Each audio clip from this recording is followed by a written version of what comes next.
Hi, everyone. I'm going to get Angela to join us.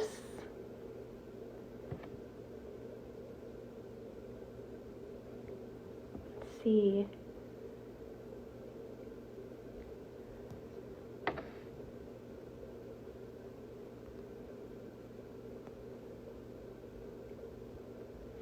So excited to have Angela join us today. Angela Scott. There she is.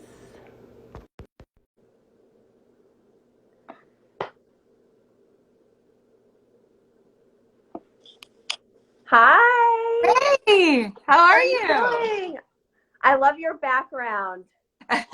We're in my office right now. Of course, some design inspo back there. I love it. It's amazing. Welcome. Welcome, Angela Scott Thank of the you. Office of Angela Scott Olivela. So excited to have you here. Of course, you know this is one of my personal favorite brands. So happy to have you here and to hear your story Honored. today and to chat a bit. So exciting. So cool to Good. be here. I love it. Awesome. Awesome. I hope you're having some beautiful weather today. It's starting to. It was cold this morning. My husband's like, where are you going? You're not in Alaska. I had like a beanie on. I had like my big parka on. California girl. We do that. Oh gosh, I know, I'm sure. Well, so happy to have you here today. Obviously, I'm Kristen Sosa, Chief Merchant for Olivela, and I have the incredible Angela Scott of the Office of Angela Scott here with me today. And I'm really excited to chat with you about your brand and what inspires you. So maybe you could start off by telling us a little bit about yourself and how you started at the Office of Angela Scott. Sure, sure. So, the brand is, well, first of all, I'm Angela Scott. I am the CEO and the designer for the Office of Angela Scott. And we are a women's luxury footwear brand designed for women who mean business. And we started the company 9 years ago. This will be our ninth anniversary. And it was literally two of us until about a year and a half ago. So it's been a true like labor of love between two of us until, and now we have like a great team of women. But a little bit about me, I've always had a love for craftsmanship, like a real penchant for craftsmanship and detail. And I think, since I was a child, like things that had quality and sort of that time honored tradition behind it was really special to me. And I wanted to build a brand that honored that. And I know in the footwear industry, it's really difficult because as the footwear industry expanded and got bigger and bigger and high heels and all these like beautiful sneakers and things of that nature, the traditional craftsmanship kind of got pushed to the wayside. And I really wanted to design a brand for women that sort of supported that craftsmanship. And, I think working in the construction industry, because that's where I was before I moved into this, is like working in the construction industry is all about building, right? It's Yeah. about all the like parts and pieces and what it takes to build something. And I think that really inspired the start of sort of building that business plan to get the brand and the company going. Definitely. And I love, how you speak to, the craftsmanship and shoes for a lifetime and shoes to build your wardrobe on and the foundation of your wardrobe. And I just, I love how you've been able to, really build your business on that. I'm just curious, how do women inspire your creative process along the way? I have to say that like for me, the brand isn't about me. People are always like, tell us more about you, tell us more about the brand. And our brand, okay, so like the Office of Angela Scott, it really started, it wasn't my name to begin with. It was my name and my husband's name. So his name is Scott and my name is Angela. And when we started talking about, I started brainstorming. I remember it was like a Thanksgiving with my parents and my husband, and we're all kind of brainstorming about what would the brand be and what would it be called. And it was sort of this idea of like, I really want the Office of Angela Scott to be a collective power of women. And so the office is sort of the collective. And I really want to embody all women, and I think a lot of the times, or, come 10 years ago, like the fashion industry, and especially footwear, was about sexualizing women, a high heel, right? Like it was sort of this idea, if you wanted to be powerful and strong, you needed to wear a high heel, right, in order to carry that strength. But like I found myself like running job sites in these like 6-inch stilettos, these Louboutins, thinking I was powerful when really I was just running behind them.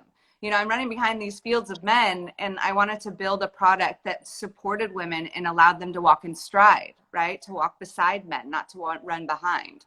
And I think that that building the idea around sort of this collective of women was really, important to me in a way that was like, how can I shine a light on other women? And how can I make this brand be not about like the brand and the brand name or any of that, but be about these really incredible women out there who are in business that are doing incredible things, doctors, lawyers, chefs, you name it, designers, mothers, they're all kind of like the bosses of their own empire.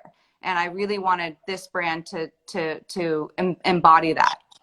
And I love that. One of the things I love about, even the name, the office of Angela Scott, is that the office is now everywhere. It's not the typical office that people think about, but it's the office at home. It's the office at, to your point, that the doctor's office, wherever it is. And it's just, the office of today, especially today, is changing so much. And it's going to continue to change, right? In terms of how we think about our new office. I mean, I'm sitting in my new office. I'm all alone in my office. So you're female founded, female funded, female operated. Just curious, what advice would you have for women getting started in the industry, sort of the next female entrepreneur? What have you learned along the way that you would pass on to others looking to follow in your footsteps? I would say ask questions. I think in the beginning of when I started this brand, I was really shy on asking questions and asking for favors.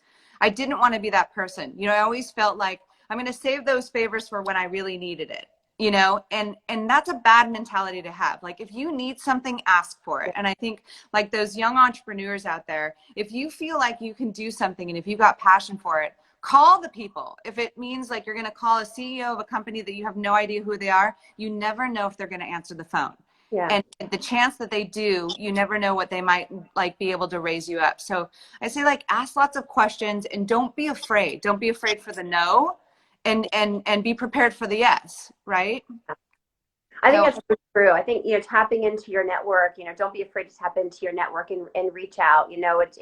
I mean, it can be reciprocal, but never be afraid to, really tap into, to who you know, and to get that advice and to seek out mentors. I think that's so right on. Or people you don't know. Like, don't be afraid to reach out to people you don't know and be like, you know what, I really admire this woman who's doing this. I'm just going to send her an email. I'm going to look up her phone number and call her up, and she'll either decline me or she'll, maybe give me some words of wisdom. So true. I actually had a call yesterday with somebody who just reached out to me from the industry, looking to think about how she was going to, move forward in sort of this new world, looking for advice. And I had a call with her yesterday. And I think, however, somebody can reach out, but also however we can give back, that have been doing this for a while and can, really serve as mentors right now, I think is really key.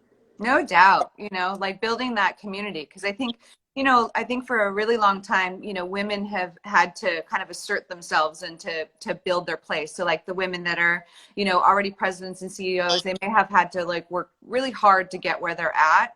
And I think a lot of the, for a long while, it was like, oh, I don't have any space to help anybody else. I have to hold on to what I have because I worked so hard to get it.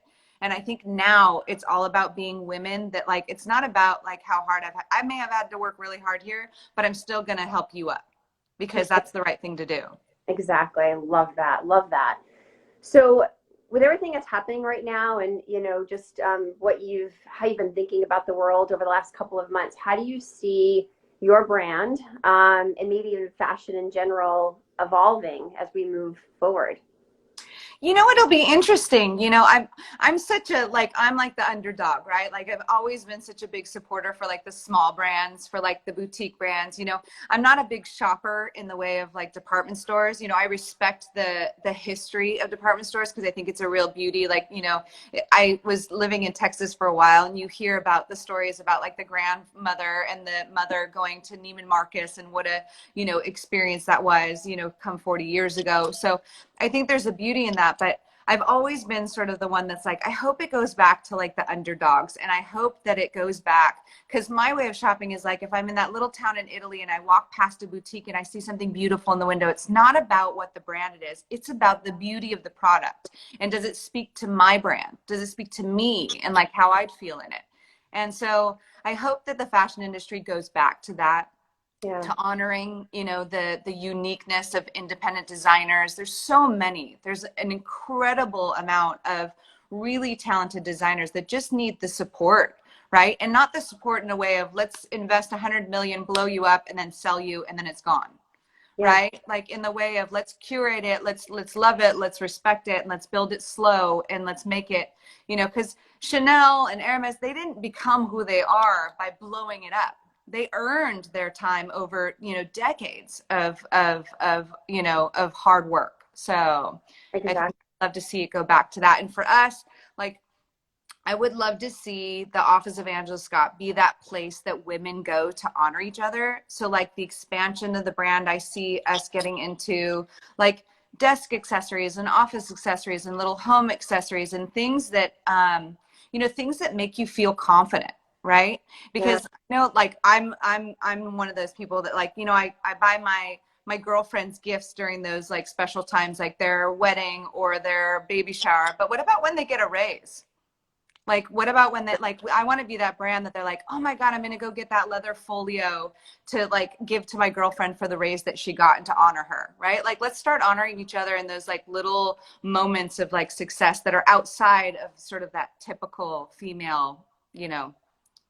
It's so Role. true. It's so true. Find those unexpected special moments. And, you know, I will tell you that that is one of the things that we, you know, at Olivela, we have really put a focus on, you know, really finding unique, you know, sort of smaller rising brands as well, because we believe that there's such wonderful stories behind, you know, those brands. Of course, the product speaks for itself, but even just the stories, and they're all so different and so special in their own way. And we've really worked hard to cultivate a community of, you know, these wonderful smaller niche brands as well. So I love that. Yeah. So how do you come up with your collection? So obviously you're sitting in your office and you're thinking about what's going to This inspire is the you. hardest season because I'm doing it remotely. Like usually I'm at the factory. So like right now I've got like a desk full of leather swatches and we're doing everything over Skype, but it's hard when it's not tactile, when it's not in your hands and you don't get to do those quick corrections for patterns and things like that. So it's a little tricky this season, but you know, the inspiration really comes from the people I meet. So my husband always makes fun of me because when I'm making, because all of our shoes are named by like Mr. or Mrs. or Ms., you know, it's a whole assortment of it. And it's really who I've been inspired by, you know, like or like, you know, like I like whenever I travel, whether I'm on a train or whether I'm on a plane, like, you know, you'll hear these little conversations and it's like, oh my God, I love that woman. And I heard her name was Patty. I'm going to make a shoe for Patty. Like it's also like, it's these people that you meet, these encounters. It's not always just women, it's men, it's women, it's places. Like if I've been a place and it feels iconic to something, I'll make a shoe for that moment. Like I made Mr. Muffin because I was hungry, but that was a one time. But like these moments, these, you know, and that way that shoe like captures that memory and I'll always remember that. Like that's that person that I saw on the subway that one time and her husband gave her a sweet kiss on the forehead and I love that and that's her shoe, you know? I love that. And I love that you have the cupcake, right? So one of my favorite shoes is the It's Oxford. Mr. Doubt, but the color is cupcake because it looks like a cupcake. It looks like this like beautiful little, you know, it's got a little sparkle, it's got a little pink. It makes you want to take a bite of it. And I'm always hungry. And so that's the problem too. I have to avoid the food names. Like everybody's like, you got to stop bringing food into it. Especially right now. Mm-hmm. So what is inspiring you right now? What are you working on? Like what's the You know, I mean, I'm working on spring 2021 right now. And like, what's really inspiring me is figuring out a way. I mean, obviously I'm inspired because of what we're in this moment, right? And I make dress shoes. I make shoes for women who are working in, you know, professional jobs, right? That like are on their feet all day or want to be in a formal shoe, like they're dress shoes. And I've been inspired on how do I move that into a more casual space? Yeah. You know, like how do I provide a shoe that's going to make somebody feel like they're just as dressed up, but they're more casual, if that makes sense. So like Yes. softer soles, flexible soles, like interesting ways of making a slipper that doesn't look like a slipper. You know, because there's a lot of those slippers where you feel like, oh, it's too boxy, or it just makes my foot look big, or it looks like a house slipper. Like, so you could work from home, but still be chic, right? And not be a slipper. And how So do you think about seasons? Do seasons even matter to you or no. no? I don't think, you know, I mean, season matters in the sense of like inspiration, right? Like Yeah. you always want to make sure that you're providing product that's appropriate to the time and to the weather. But I mean, even if we think about ourselves in like if you're selling to the world, right?